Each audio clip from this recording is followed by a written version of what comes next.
Some things simply can't be explained. For centuries, people have reported encounters that go beyond science, logic, or reason. Tonight, we'll hear from those who lived through moments they still can't forget, moments they believe were truly paranormal. Don't forget to like and subscribe if you enjoyed the video.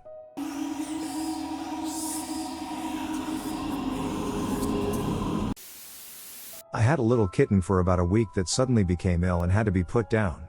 Pretty sure it was Fip. That night, I had just turned the light off when I felt a cat jump up on my bed and very deliberately walk up the side of my leg before settling down to sleep. The thing is, it was still bright enough that I could see the bed clearly, and even as I was feeling the steps, the little nesting behavior, nothing was there. Years later, after my wife's cat passed away, I got up to pee and didn't bother turning on the bathroom light, and there was a white cat sitting near the food dishes. We feed the cats in the bathroom, that I could clearly see so long as I didn't look at him directly, but the moment I did, he was gone. My wife's cat was white, we didn't have any other white cats at the time. A couple weeks after my 17-year-old dog passed away from bone cancer, I was having a dream about something totally unrelated, not even thinking about her. I was sitting on the floor, and suddenly, just as real and as vivid as life, my dog comes in and sits on my lap. Everything else about the dream was vague and, well, dreamlike, but she was crystal clear and just as big as life.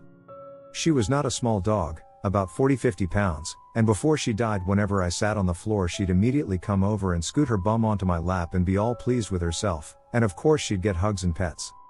Every once in a while, about every 6 months or so, I'll have another dream where she'll just kind of wander in, clear as day, and say hello. Just checking on me. I went to the Betsy Ross house as a really little kid in the early 90s. Normal house, but I was confused why the tour guide never talked about the woman on the chair crying at the edge of the bed in Betsy Ross's bedroom. So I asked about it. No one else saw the woman at the edge of the bed. I figured it was just a wax museum since there was a wax statue of a man in uniform rolling bullets in the basement. Years later, I was looking at Haunted Philadelphia tours to go on with a friend, and the Betsy Ross house was on it. I was like, whoa. I was there. And looked into it some more. Turns out there is a woman at the end of the bed crying and a uniformed man in the basement that people have reported seeing. There is no way that 8-year-old me would have known about either of these things. Latino culture, or my country at least, tends to be super believers in that stuff. I'm on the fence, but as an agnostic in a Catholic family, the stories and warnings from childhood stick with me. My maternal family home outside of the US is 100+ years old. It's pretty big, and there the houses are very Spanish style, I guess, where there's a patio on the inside and the rooms in the outer square. I was home alone with my grandmother visiting after my grandfather's funeral. He was the first real death in my family and was an absolute gem. The entire family was destroyed emotionally. A few days after his funeral, why we were home alone because literally everyone is always home or we're all out together. I went to get a snack in the kitchen, which in the recent renovations had been my late great uncle's room. My mom and grandmother were so upset that I hadn't really cried it out yet. So I sat on the stool, in this dark open-air house, and sobbed. I don't know why then, but it just poured out of then 15-year-old me. Context: my grandfather was a very sweet and quiet man. Stereotypically, my grandmother was the type of woman who'd throw her slipper at your head for looking at her wrong, but never knew how to show physical affection because of his upbringing. So, awkward hugs aside, he would always pat people on the back. Infamously, he always hit a bit too hard, and I tended to be caught off guard and always stumbled forward. I also hate being in the house alone or unaccompanied because of the superstition lol. Many of my family members have died in that home, and it's incredibly dark and silent. Stray cats tend to land in the patio, scaring the stuffing out of you at night. I've lived in condos in major US cities my whole life, and I'm a wimp Lamau. As I'm sitting in this chair crying with my face in my hands, I'm struggling to breathe and cry quietly to not upset my grandmother. I had my feet tucked into the lower ring of the chair. I suddenly feel something hit me in my back so pretty hard that I go stumbling off the stool. I scrambled to my feet and kind of froze in the room. I said hello? And immediately realized that's what every brown person says in horror movies before they're murdered, and sprinted to my grandmother's room. Lamau, I was pretty shook and told my mom months later, who said it was a sign from my grandfather. I can look back at it fondly now, but lol, teenage me almost peed her pants. It wasn't creepy so much as awe-inspiring. Part of me is convinced it was paranormal, and part of me thinks that's bullshit, and both parts are certain. That's creepy. Was I nuts? Were we all nuts? Here's what I saw a long time ago, written up on Reddit 4 years ago. Okay. I saw a green tiger. I wasn't alone. We were out towards the Cambodian border in the summer of 1969, an American light infantry company of about 100 or so guys. We were operating in flatlands, thick jungle, and along a river. Saigon River? Not sure. Bright, sunny day. We were proceeding single file when the point platoon came to a stop. There was some yelling. We were stealthy. Yelling is bad, from the point. Then the point platoon radioed for the command post, CP, the company commander and his people, to come up to the point. When we got there, we found the point team glaring at each other, some kind of tussle.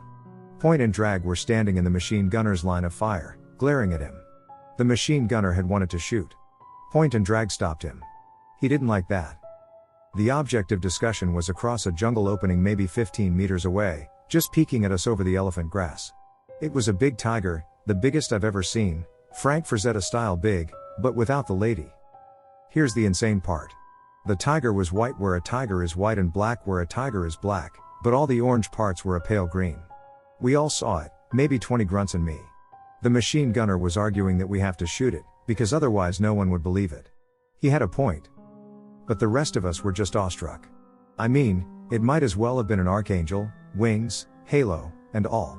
I felt an impulse to kneel. I don't think I was alone. The tiger stood there checking us out for maybe 15 minutes, not worried, not angry, just a curious cat. Then he turned and disappeared. Don't believe me? That's okay. I don't believe it myself. I mean, WTF was that? Hallucinogenic elephant grass? Some trick of the light? The tiger walked through some kind of green pollen just before we saw it? No freaking idea. I don't believe it, and I saw it. Or hallucinated it. Me and all my blues. Make of it what you will. I'm done. Back in my teen years I lived on an old tobacco farm in Maryland. The property was massive and sold individually. There were a few houses on this old farm and a long narrow road connecting where I lived to a quarter sack. As a kid growing up with the older neighborhood kids, we were all very close and would tease each other about haunting and ghost sightings and whatnot. But there was the one house at the end of the road I lived on, the biggest house on the old farm that a family we'll call the Davidsons lived in. It was very old style but remodeled. We always knew it as the White House, as that's where the white farm owners lived. This was a hoax to me and my brother, we always thought, but being the wild kid I was, I one day went behind the house adventuring and stumbled across a graveyard. All the headstones are very, very old, and weirdly, they are labeled Davidson, past relatives down generations. The earliest was 1830-ish, it's been about 30 years, memory is rough.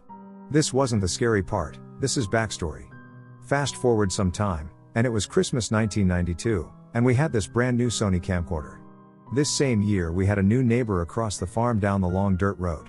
Some context, down this road there were 2 barns and 1 house. This was directly across from the White House, through some bushes, but was not connected via a traditional road. These new neighbors were very curious and lived in the haunted house. This house was very, very old. I became real good friends with the new neighbor, and he had an older brother who liked ghost hunting. He would explain that they lived in the slave house, and we would explore the old barns. They had this basement, some conjuring type shit, that we would never go down. It was locked by the previous owner, we found out later it was the Davidsons, and we were never given a key. One night we busted it open when his parents weren't home and went and took a look. It seemed to be an old garage area, but when you walked down the wooden stairs directly to the left, there were 2 to 3 nooses and chains. Dirt stains and old clothes are all over the floor. We then ran upstairs. A few days later we went in the barn, this is where the paranormal stuff happened. We were always told that an orb would show on camera if a ghost was sighted, and in the nighttime we curious teenagers used the camera to explore the barn. While taking a video, we opened it and started to walk around. Hanging on the second level were 3 to 4 nooses and chains on the sides. The nooses were swinging left and right, then a deep, loud, I would say scream. We turned around and ran but kept recording. When we later looked back at the footage, we noticed multiple orbs. And feet, the dark outline of male or female feet on the sides of the barn where the nooses were hanging. One morning, I awoke suddenly. It was a beautiful summer morning. The sun was streaming in the windows, curtains blowing gently in a breeze, and birds chirping happily outside. I had a moment of total peace. Then I turned my head and saw a figure standing by the bed. It was a Hispanic lady, dressed in a formal red dress. She looked a lot like the actress Elizabeth Pena. She was looking down at me with an expression that I can only describe as absolute adoration. I remember thinking, oh no, she's confused me for someone else. And then just lying there, convinced that if I spoke she would realize her mistake and be embarrassed. This went on for about 10 minutes, this woman looking at me like I was her cherished offspring. Then I blinked and everything was gone.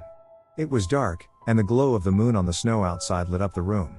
It had just been a dream, a strange dream, but a dream nonetheless. I managed to forget about it the next day, and so I was surprised the next morning when I awoke suddenly.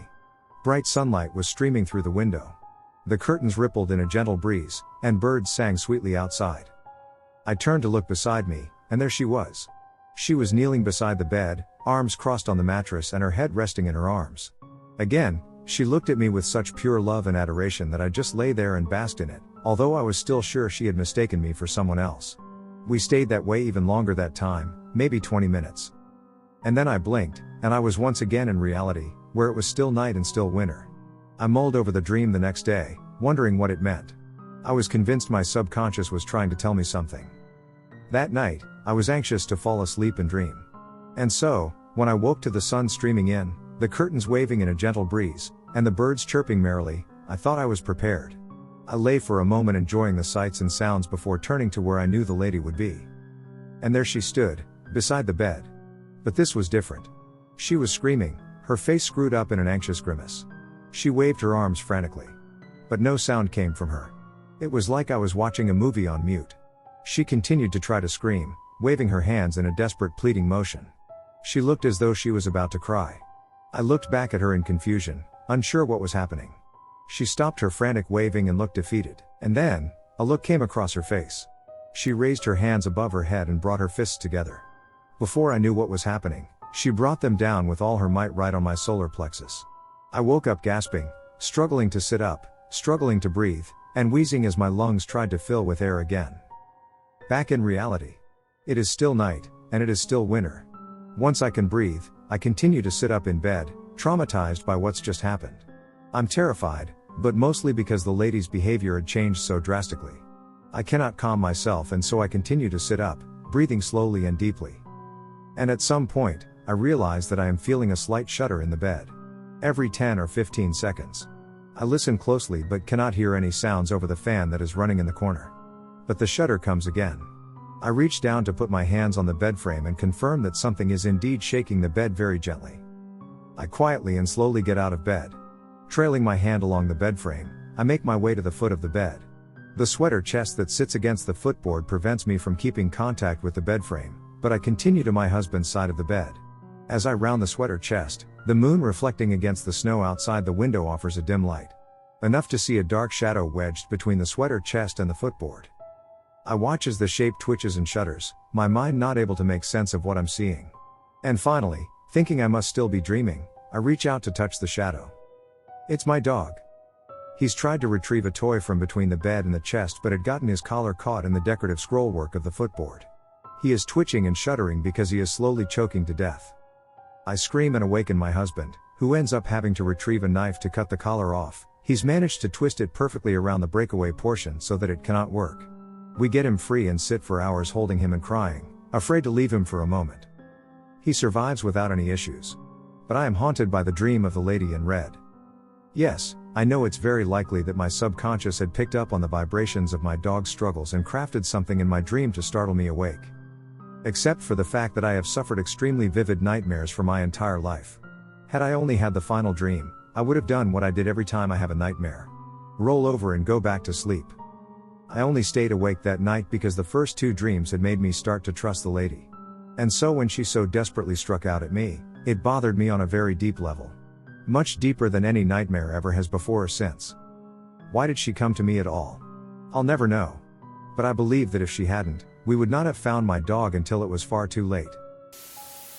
I had just finished my initial military training, basic, 8, and a few other classes, and got sent to my first duty station. My unit was at NTC for pre-deployment training, so I met up with the rear echelon. I got issued my room and spent 3 very disturbed days/nights in the barracks with weird stuff happening, like gear not being where I left it, locked drawers being opened, and the microwave turning on by itself.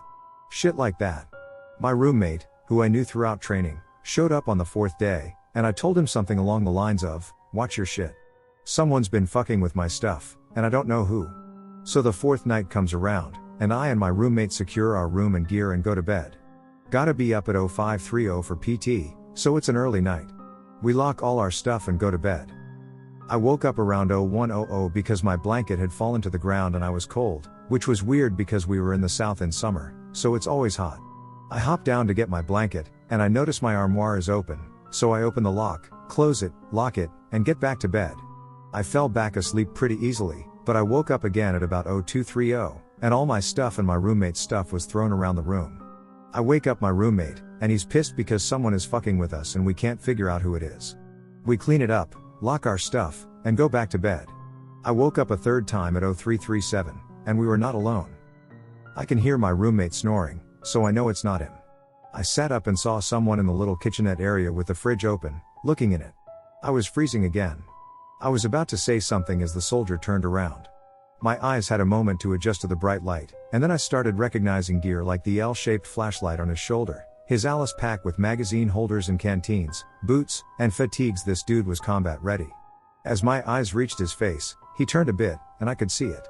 Half his head and helmet were gone. Blown off by the looks of it. I'm scared shitless at this point.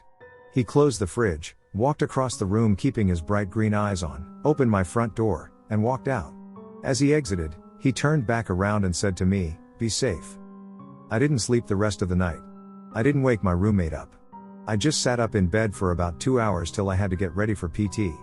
0630 rolls around, so everyone is outside the barracks in formation getting ready to start PT, and the acting first sergeant says, "Hey, Notches, you good? Looks like you saw a ghost." I replied with, "Negative, I'm fine, 1SG, good to go." About halfway through PT, he comes up to me and asks me what's wrong because I'm visibly shaken up. I told him I was fine, I just couldn't sleep last night. A few others asked if I was okay, and I just lied and said I was fine. I really wasn't, and they could see that, but they let me be. After PT ended, the acting 1SG pulled me to the side and told me to speak freely, openly, and with all confidentiality and off the record. What is wrong? I told him that if I told him what happened, he would think I'm batshit crazy. He assured me it was off record and once again said, "Talk to me. You seriously look like you've seen a ghost." That got an awkward chuckle out of me, and I began to tell him my story, and when I got to the part about his head, the acting 1SG lost his shit. "Who the fuck put you up to this? This is not funny, etc., etc." He smoked me for about 30 minutes, made me do push-ups, mountain climbers, stuff like that, all while yelling at me that I'm a piece of shit. Finally, after about 30 minutes of that, he says, "Look me in the eye and swear on everything that you love that you're not lying to me." I told him I was not lying. It fucking happened. So he says, "Follow me," so I do. We get to the command office, which I had never been in, and it was obviously locked. He takes me behind 3 locked doors and 3 rooms I had never stepped foot in, and when he opened the last door, I saw it. It gave me chills. It still gives me chills, but plain as day there's the soldier's portrait behind the commander's desk. I froze and said, "That's him." Acting 1SG, the guy who assigned me that room, told me who it was.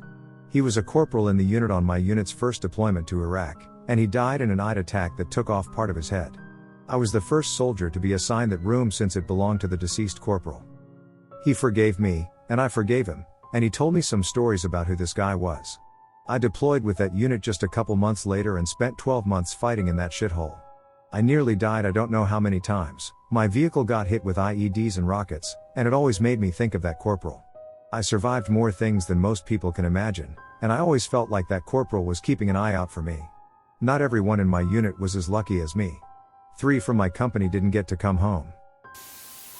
A few years ago, back when I lived alone and before I got married, I was sitting at my computer one day and heard a thunk in the kitchen. Now I have cats, so I thought one of them had gotten up on the counter and knocked something down. I got up to investigate and saw the strangest thing. At the time, I kept the salt and pepper shakers on the back of the stove. They were big, heavy-duty glass dispensers, the kind that you'd probably have to throw to the ground with force to break, and you could probably use them to knock a person unconscious if you needed to. To the right of the stove there is a small section of counter, probably about 18 inches long, between the stove and the refrigerator. At the time, I kept my toaster there. When I heard the thunk and went into the kitchen, the salt shaker was gone off the back of the stove. Instead, it was beside the toaster on that small wedge of counter, against the wall, upside down. It was upright but balanced on its top rather than set on its bottom. If something had knocked the shaker down, it would have hit the stovetop and rolled. There was literally no way it could have gotten from where it was to where I found it without being deliberately picked up and moved. There was also not a single grain of salt anywhere except underneath it when I went to lift it and put it back. I tried several times myself to turn that shaker upside down and balance it on its head like it was, and it took some effort to get it to stay on its top, and I couldn't do it smoothly enough or fast enough to not spill some of the salt in the action of just turning it over. I absolutely cannot explain it. I'm still not sure if this was paranormal or I was gullible as hell, but it creeped the shit out of me. Back in 2003 I was in Scotland for a 2-week trip. It was a program for international students at a university, I forgot which. I was assigned a shared bedroom with another girl from my country. This girl was obsessed with roses. She had roses in every single one of her clothes, she had rose pendants, rose earrings, and roses everywhere. And she was obsessed with the paranormal too. Now, going into Scotland as 13-year-olds, we were told the place was full of ghost stories and stuff. We were dumb kids. So this girl was right in her zone. She starts asking me to take pictures of the creepy looking basement. It was an analog camera back then, and no way I was going to waste a photo with that, because someone had told her a kid had died there. You know, rumors spread to scare kids. She used to tell little stories about stuff like, spiritism or whatever. Like how she had some sort of sixth sense? It was a long time ago. Anyway, those were the two things she was obsessed with, roses and the paranormal. Then one day, she tells me why she is obsessed with roses. Apparently, she used to have a sister. The child passed away very young, I think as a toddler still, around 2 This girl was, obviously, gutted. Then one day, she claims to have looked up at the skies and said, "Sis, if you're there, send me a rose," and when she looked down, she found something with a rose on it. I think it was a spoon with a rose engraved. Anyway, I and my friends at the time, being dumbass kids, were thoroughly creeped out by this kid. The story, albeit sad, didn't help. Especially for the amount of roses she wore, seriously, it was everywhere. One night, I'm sleeping in my bed. I wake up out of nowhere. I look around, nothing's going on. The girl is sleeping in the bed next to me. Then all of a sudden, my pillow gets pulled just a little. I look to my side, but she's still there, sound asleep. And my pillow gets pulled again. And again. And again. Just little by little. It was like somebody was trying to snatch that pillow from under my head. I was wide awake, couldn't explain what the hell was happening, and just froze. I pulled my covers to my neck and waited until morning. The pillow pulling just went on for about half an hour, I think, and then stopped. Then came the second night. Our bedroom had a sink in it, where we brushed our teeth before bed, obviously. That day, we foreign kids had decided to buy the most touristic thing possible, a red plaid hat with horns and ginger braids, because we just thought that was the most Scottish thing in the world. I had set mine on the sink and just left it there. The girl and I were talking, and this was the end of our trip, like the last week. We had maybe 3 days left, and then we were going back home. By now, everyone was spooked by this girl. She just had a vibe, if the constant stories, the insistence on finding paranormal shit, and her going on and on about roses and her dead sister weren't enough. I'm saying this because, by this point, there was some animosity. I got along alright with her, but most of the others didn't. She wasn't being excluded, but there was a weird vibe in the air. Which, to this day, if I try to find a logical explanation within the paranormal one, this is the one. So this night, I turn around, glance at my stupid Scottish tourist bait hat, and I swear on the Lord, one of the braids was just fucking floating in the air. It was like someone was pulling the ribbon and lifting it like you would a marionette. It even shuddered a little, like it could barely hold. At that moment, I swear to God, I said, "Oh fuck no," grabbed a pillow, knocked on my friend's room, and said, "Scoot, I'm sleeping here tonight." I remember telling the girl what I had seen, and she wasn't bothered in the slightest. She was just like, "Oh, okay," and moved along. I didn't even care that I left her there. To this day I can't explain this, and a greater part of me is honestly willing to believe I was just a gullible, impressionable, dumbass 13-year-old. But a part of me kept thinking, that was the girl's sister, wasn't it? I made fun of the roses thing, and she taunted me. For years, I stuffed that stupid plaid hat deep inside a box and couldn't even look at it. I was a fully formed adult when I finally brought that hat out and had the courage to touch it again. I swear, for years it was like I was expecting it to move again. Not fun. Never seen that girl again either.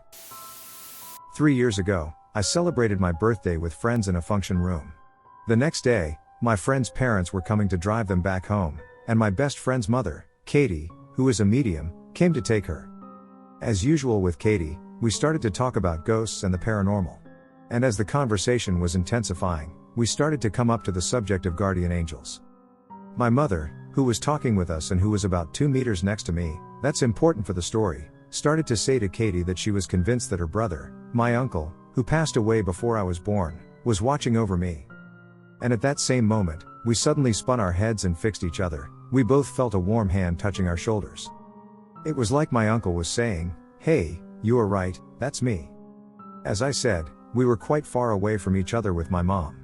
Well, as far away as we couldn't touch each other or feel the physical warmth of our two bodies. And I'll always remember the feeling I felt when this warm hand touched me. I've experienced a lot of paranormal events throughout my life, but this one was the most powerful. Near my old house there is a haunted street where a kid was hit by a drunk driver with a freight truck in the 70s-80s, The place is like a local attraction to try to see the ghost. My friends and I went there with many groups of people, like 10 times or more, and every time we would experience weird things. Like little kid handprints on the car windshield, getting extremely cold and unnerved until, like, the 3rd time. That time we all got a bad feeling, so we packed up and started speeding away. As we're driving, my friend driving starts screaming bloody murder and almost crying, saying she sees the face of the kid pressing their hands on the back windshield looking in. After we got back to our place, we could see the handprints and nose prints on the window. Later on, a house got built in front of where the kid was killed. Things stopped happening outside the house, but there is now like an angry evil presence there. I feel bad for whoever lives there, TBH, because they live with an angry ghost. The last time we were there, we tried using our phone to record EVPs, and nothing happened for like an hour until we started leaving, and the phone went crazy when we passed the house on the way back. It said a bunch of kinds of relevant words, like truck, ball, he knew, and a couple others I don't remember. My friend holding the phone had her arm go numb and cold and couldn't move it till we got out of the street. Needless to say, we never went back. Also, a ghost in Eastern State Penitentiary stole all the charge from my flashlight in front of my girlfriend and 2 other friends. It was working, and then it stopped but would turn on and die instantly when we were inside a cell. It had new batteries too. This is an odd one. It happened over the summer in South Padre, Texas. I went with my sister and nieces and nephews to South Padre Island, and we went to the beach the very first day we got there, 6-hour drive, and it was pushing evening time. The beach was still fairly populated, as a lot of hotels and Airbnbs are nearby, so we didn't feel unsafe or anything. My sister and I didn't swim but stayed on the shore watching the kids, and we kept noticing this group of 3 girls playing and splashing around. We noticed them because they were wearing outdated swimsuits and hairstyles, like from 1997 or something. They approached us and asked my sister if she'd take a picture of them together and handed her a disposable camera. That was already weird that they had a disposable camera and that they had it in the water with them. My sister said yes and asked them to pose a few times. She finally said, "I wish there weren't so many people in the background. The sunset looks really great, and this will be a really nice picture." One of the girls then just shrugged and said something very weird/unsettling, like, "We're all gonna go someday," or something like that. My sister gave her back the camera, and we turned around to make sure we could still see the kids and started calling them to come back to the shore. When we turned back around, these girls were gone. Not out in the distance or walking back up the dunes towards the hotels, just gone. It was bizarre. My husband and I stayed in this Airbnb in this old colonial neighborhood in Mexico City. The picture of the small apartment looked cozy but still had that old colonial Mexican style. As soon as we arrived, I could feel that weird vibe. The vibe you feel when you are walking into someone's house and you know you are not welcome there. The place smelled of old wood. All the furniture, including the bed, looked worn out. There were old ceramic figurines, the kind that grandmothers own, old records, paintings made by someone, not professional, and magazines from the late 60s. These were certainly belongings of an old person or someone who had passed. If I had to sleep on some old dead lady's furniture, that was fine. I thought. As long as I can sleep, I can handle everything. When it was time to sleep, I lay down on the side of the bed that faced a wall, while my husband faced the door that leads out of the bedroom and into the living room. Before sleeping, I made sure to close the door so that we wouldn't have to face the darkness of the living room. Well, around 3 to 4 a.m. I heard the door handle wiggle. Not a small wiggle but a violent wiggle. All while my husband slept. Since I didn't want to go through this alone, I woke him up and pointed to the door. Finally, the door opened. Slowly. Very slowly. We got scared, but my husband went back to sleep immediately after, while I had to deal with my freakout. The next night he switched bedsides, and I had to face the door for the rest of the week. What a gentleman. Small things happened through the week, and it was so scary that I resorted to praying when I was supposed to be an atheist. I am sure that the old furniture lady was to blame. We didn't really write this on the Airbnb review, as we would have seemed crazy. So, if you go to Coyoacán and stay in an Airbnb, beware. I was lying down on the couch at work watching TV when all of a sudden I heard a loud "get out" scream in my ear. I ran the fuck out of the building.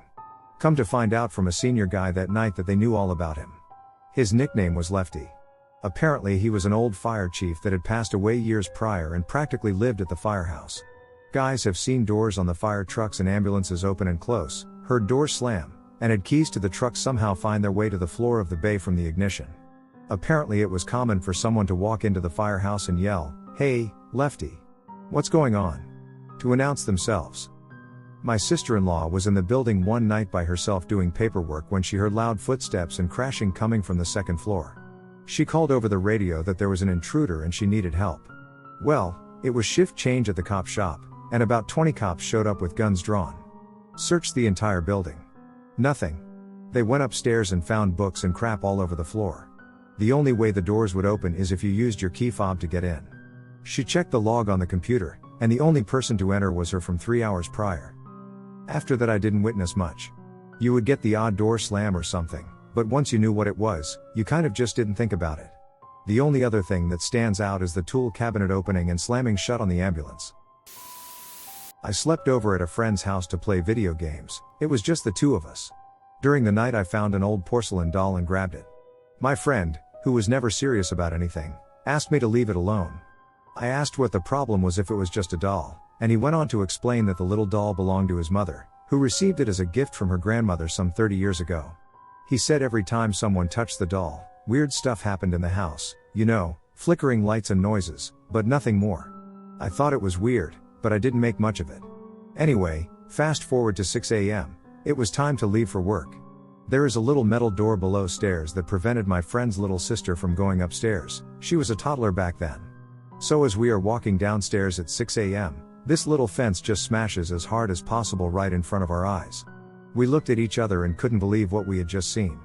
Needless to say, we left the house literally running until we were a block away from it.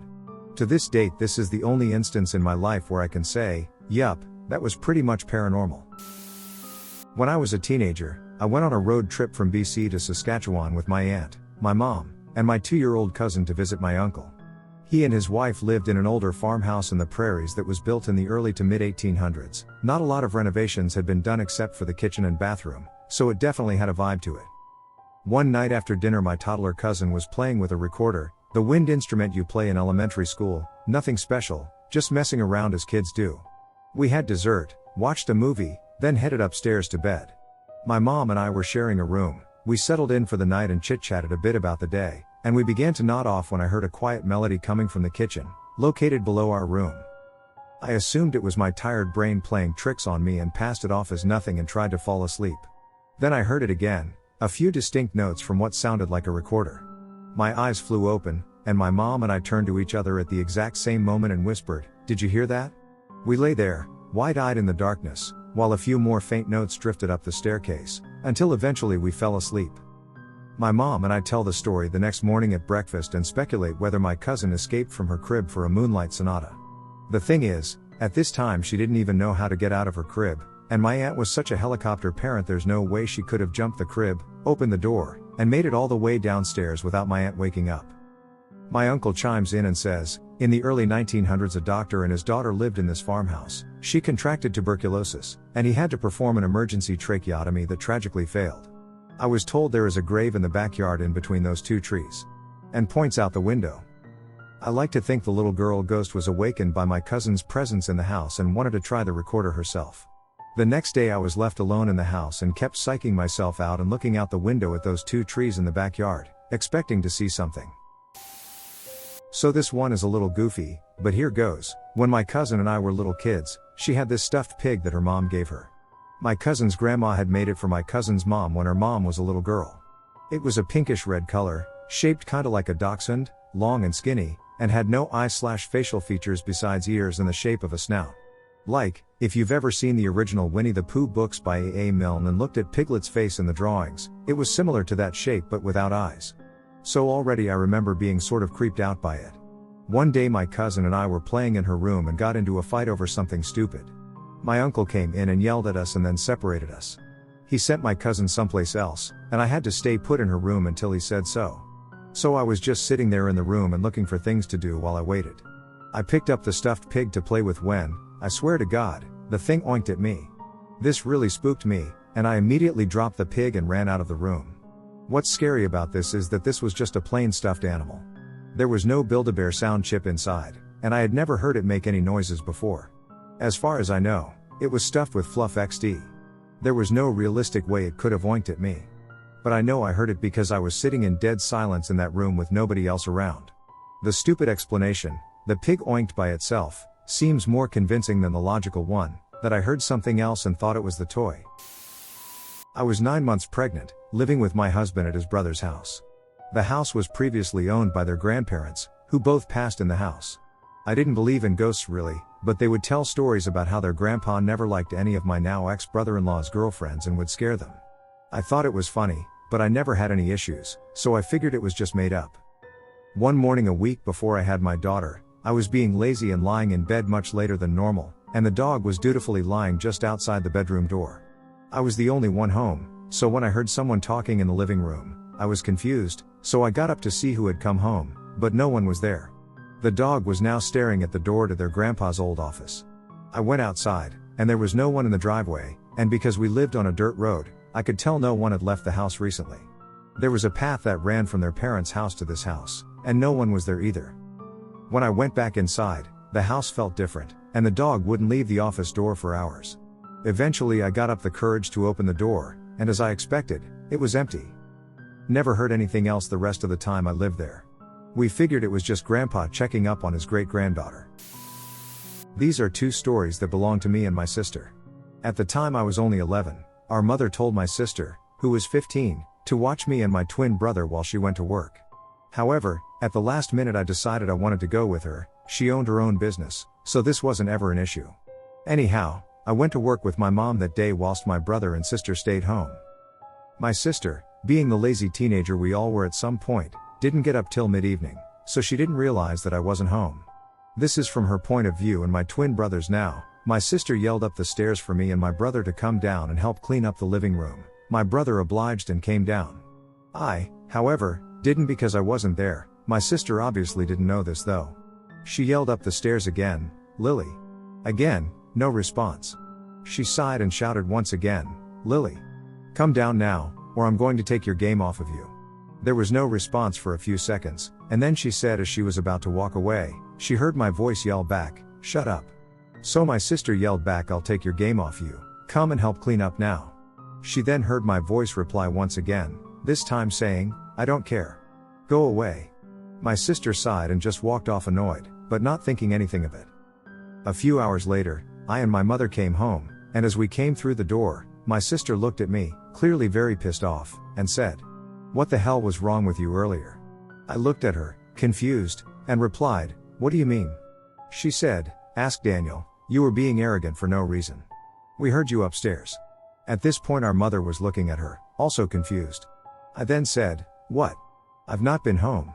I've been at work with Mom." I said this while looking at my mom to back me up. She looked at my sister and shrugged while saying, "She's been with me all day." My sister thought we were all playing some kind of joke on her and wouldn't believe us, so we showed her the house CCTV of me and our mom leaving early that morning and not returning till later. I was kind of freaked out but didn't think too much of it until my own experience happened about 2 years later.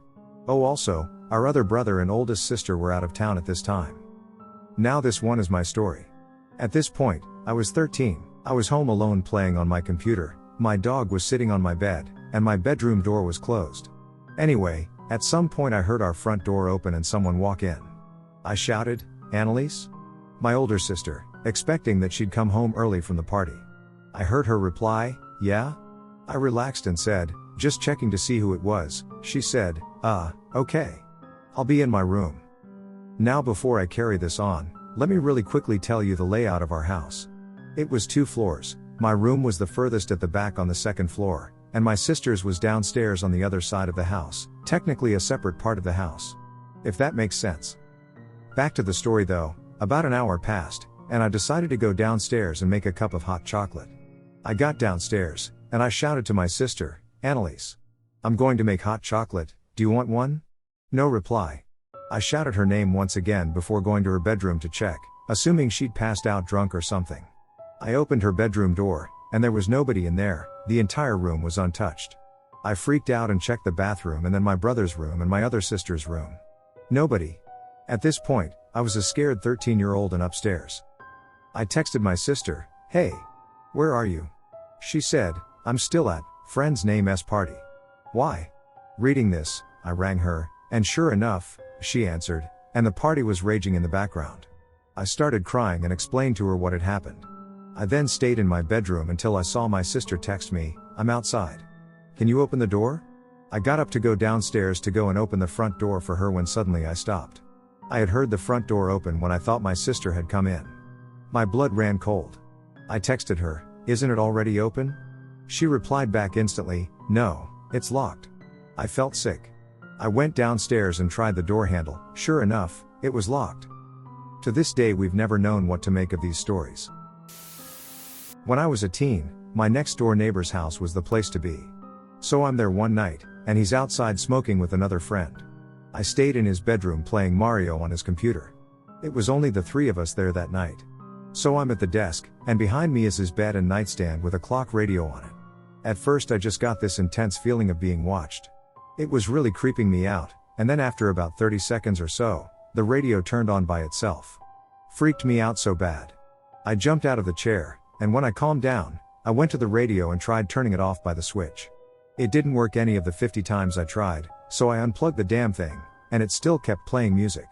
The next logical step is to take out the batteries, but there were none. I threw the clock across the room, ran out, and refused to be in that house by myself again. It sucked for them because I would clean the house for my neighbor's dad when they were all gone, but not after that. I once went hiking with my girlfriend and her parents on a trip to Indonesia. There were 2 routes, the guide told us. One of them was the easy route, but it would take us a while because it's so beautiful it will capture you, and the other was the hard route that only experienced hikers can attempt. Her parents told us to go along the easy path and that we'll meet up on the opening where both paths meet. So we began, and everything was great. We weren't out to her parents yet, so we shared a lot of kisses and held hands since we weren't in their view. After a bit we noticed that we were tired already, but we didn't even reach one water stall, meaning we weren't even a quarter of the way done. My girlfriend then said that she'll run up ahead and the water stall is probably nearby, so she'll grab bottles and come back. I was scared because we were all alone, but she didn't let me come with her because I was way too tired. I sat down on a log and waited for her, 5 minutes, 10 minutes, 20 minutes, she wasn't coming back. I was worried. I ran ahead and called out her name. Nothing. I kept running and running. No water stall. Soon I realized I was running the same path over and over and over again. I blacked out. It felt like I had been glitched out of reality.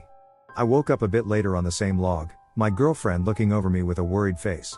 I knew that I had not been asleep. I was stuck. I was somewhere else. I used to work in a really old coaching and hotel as a housekeeper. The hotel had seen a lot of people enter through its doors during its time. Things happened so often that it almost became the norm, and we got to the point that we kind of just shrugged it off and continued with our work. Below is just some of the stuff that I can remember. The head housekeeper was tucking in the sheet on a bed when a duster cloth came flying from the sideboard, where the cleaning box was, and she got slapped on the head with it. The housekeeper said the force of the slap was hard enough to make her dizzy, and she felt the fingers on her head of the cloth hit her. This room always had little kitty hands on the bottom of the wall-length mirror, and we would wipe them off, and they would literally reappear in front of us. The glass was almost stained with them. The corner room on the upstairs corridor was creepy. Many guests said they would wake to see a woman in a bride's dress at the end of their bed. I got locked in this room once with 2 other members of staff, and the keys on the outside of the door had locked the lock. You always had the feeling you had to run in the upstairs corridor to get to the exit, as you just felt you were being chased. All staff did this and would refuse to look into the windows as we went down the corridor for fear we would see something behind us. Something whistled in my ear in the bar toilets when cleaning them. Name constantly getting called. This wasn't too bad, as I actually think this was 2 children, and I would actually play nursery rhymes on YouTube on my phone for them whilst cleaning rooms and would sing to them ha. The crying women in the bathroom in the bridal suite. The kids laughing and running up and down the bridal suite corridor. A family with kids was dining in the bar area one day, and their son sat under their table. His mom asked what he was doing, and he said, "I am sitting with the boy and girl." The shadow in the attic room, which was the most awful room ever to be in alone or even with someone else. The numerous different ghosts in the ballroom, or so we heard, due to the stories of the deaths down near the ballroom. Stories were told of a man back in the 80s who was thrown from the bridge next to the hotel, a little girl who drowned in the river and whose body was held in the ballroom until taken to the coroner, apparently way back in the 1800s, and the man in a suit. The ballroom was certainly haunted, though, as you could always catch the glimpse of a shadow behind the bar and hear knocks on the bar. These are just some of the things, but I didn't realize how much I was babbling on. So much other stuff happened when we had physics come in, etc. Actually really miss that place and miss my little ghosty friends. So just a brief backstory. I've experienced paranormal situations since I can remember, and not just me but my older sister as well. First off, my sister had seen apparitions when she was really little and had been tormented by a little girl that would scare her, and a couple of years ago while sightseeing, in Seattle we went into a psychic store, and the cashier had described the exact details on the appearance of the little girl that had been following my sister, which freaked her out. And 2, since I was little, I would have really in-depth, creepy, bizarre dreams that felt as though I had lived hundreds of other people's lives and had seen countless different types of shadow beings that I had different names for when I was really little, such as shadow blobs, which I believe aimlessly roam and are harmless, demon shadows/crawlers, and the weeping fog. I would break these down and explain, but I'll save that for another time since my story doesn't revolve around these, but I just wanted to express that I grew up with paranormal experiences, and it basically was/still is a part of my normal daily life. This took place back when I was in early middle school, so around 13 years ago, and around this time I had a best friend, who is still my best friend to this day. I'll call Lori, and we would go from staying at her house one week to my house the next, and on this specific week we were staying at her house.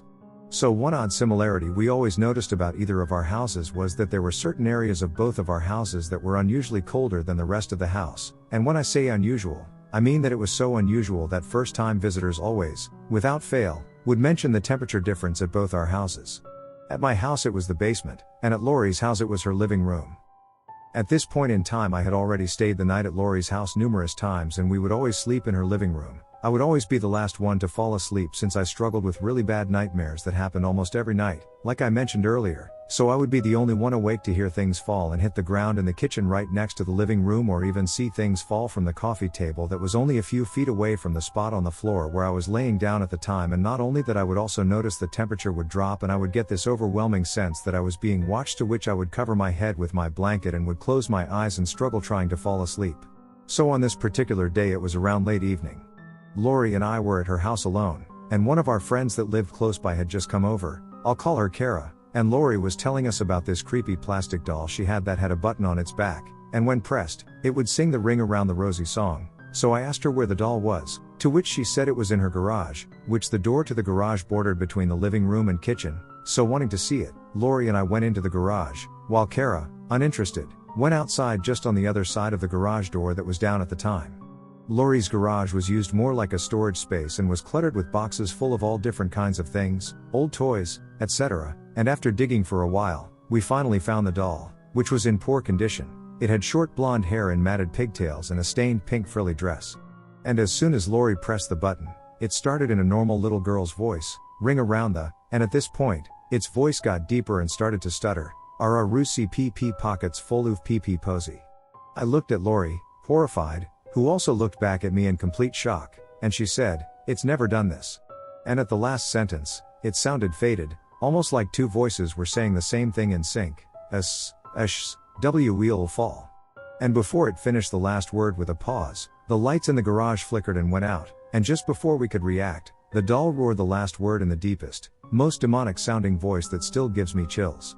Thinking about down, I could hear Lori drop the doll, and we practically tripped over ourselves and the boxes around us as we ran in pitch black darkness to the door leading back into her house. And I remember panically screaming at Lori in front of me, "Turn on the lights and open the door, Lori," and Lori yelled back, "I'm trying. The lights won't turn on, and the door won't open. It's locked."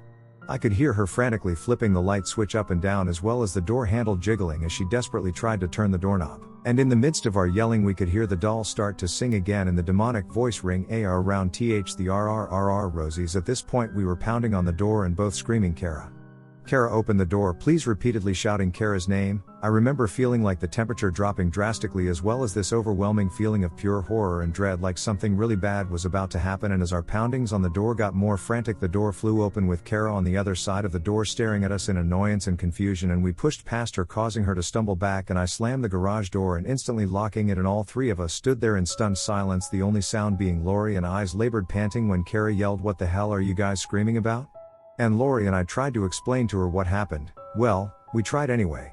It was difficult at first because we both were bawling our eyes out, which made her think we were playing a joke on her, but as we kept insisting, she still didn't believe us. Lori, to this day, still doesn't like talking about it. All I know is that as soon as her dad got home, she made him take the doll out to the dumpster that very day. I've had plenty, but it's the first experience that I remember best.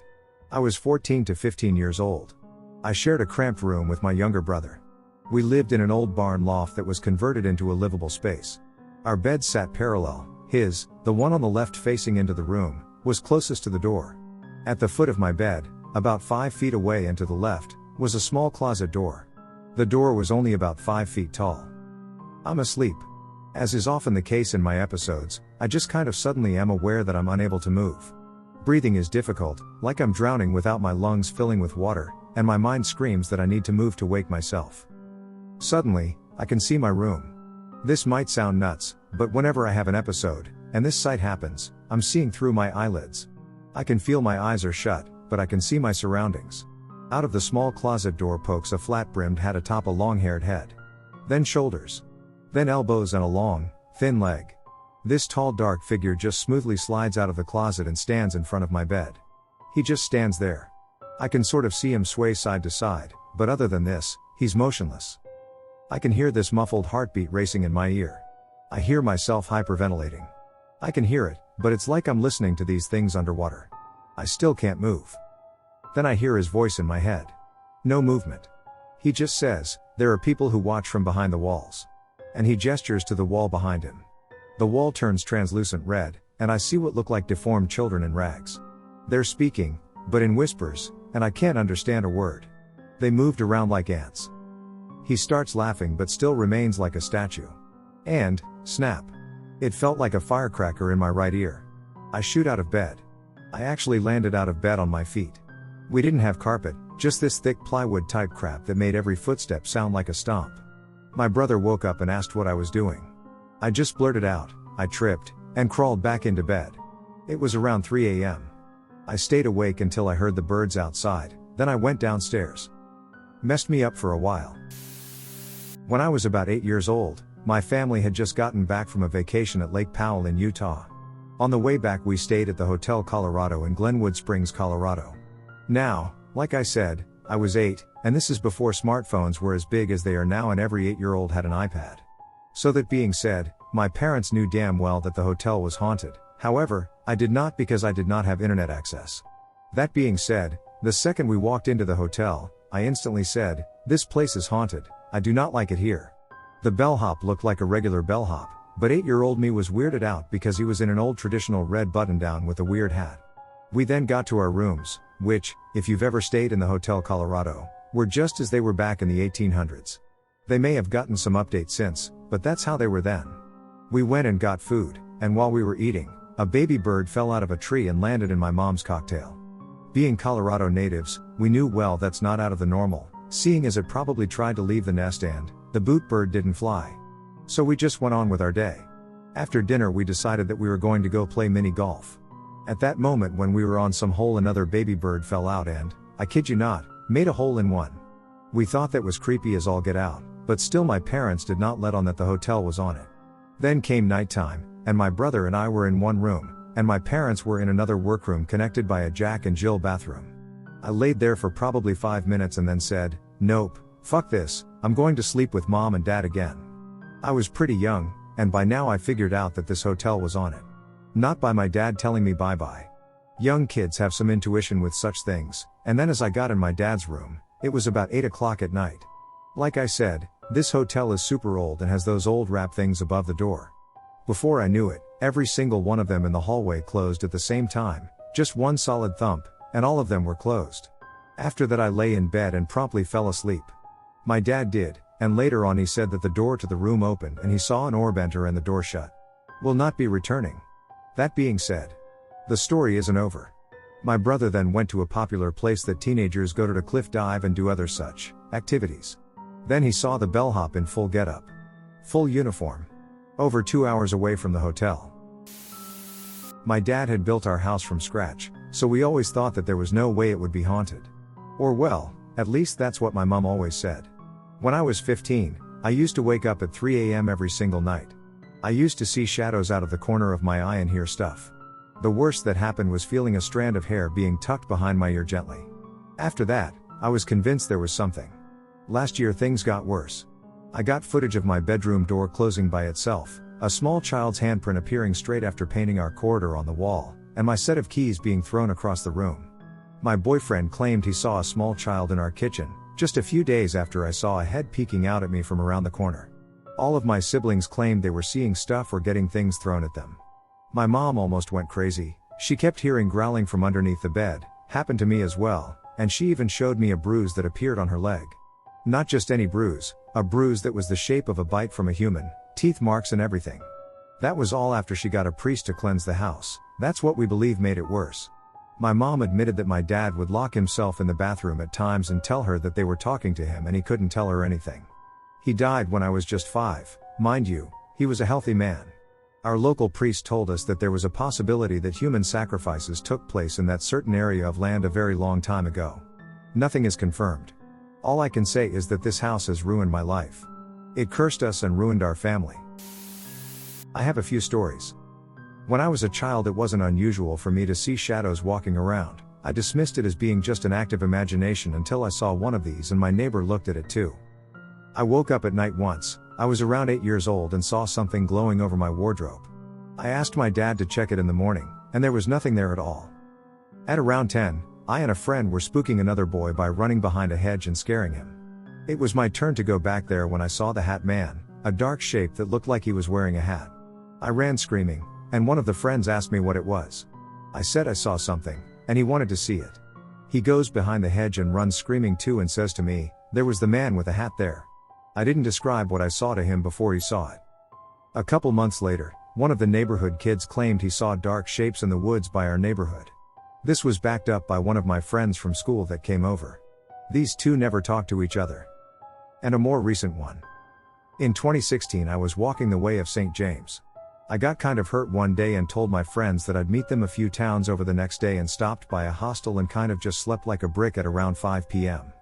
I wake up at 3 a.m., wide awake, so I decide to just start the 40 kilometers walk at 4 in the morning. It was in the middle of the summer in Spain, so I thought I was being very, very smart by avoiding the sun.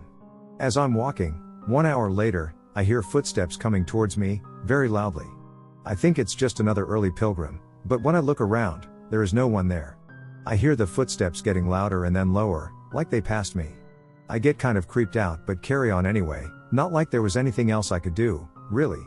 Next town over, I see this guy walking in front of me, wearing dark clothes and a coat. It wasn't cold enough for a coat. For reference, I was in shorts and a dry fit t-shirt.